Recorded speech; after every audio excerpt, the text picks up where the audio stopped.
ఎన్టీఆర్ జిల్లా నందిగామ పట్టణంలో వైఎస్ఆర్ కాంగ్రెస్ పార్టీ ఆధ్వర్యంలో నిర్వహించిన చంద్రబాబు వెన్నుపోటుకు 2 ఏళ్లు నిరసన కార్యక్రమంలో అపశృతి చోటు చేసుకుంది.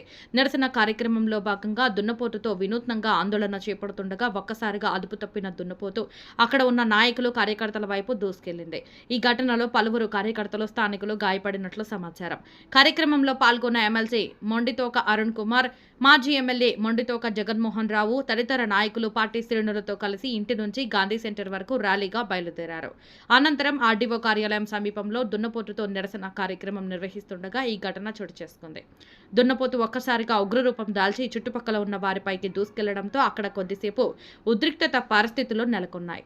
కార్యకర్తలు, స్థానికులు భయాందోళనకు గురయ్యారు. గాయపడిన వారికి స్థానికంగా ప్రాథమిక చికిత్స అందించినట్లు తెలుస్తుంది. అయితే ఈ అపశృతి జరిగినప్పటికీ వైసీపీ నాయకులు తమ నిరసన కార్యక్రమాన్ని కొనసాగించారు. రాష్ట్ర రాజకీయ పరిణామాలపై విమర్శలు చేస్తూ నాయకులు ప్రసంగించారు. ఘటనకు సంబంధించిన వీడియోలు ప్రస్తుతం సోషల్ మీడియాలో వైరల్ గా మారాయి.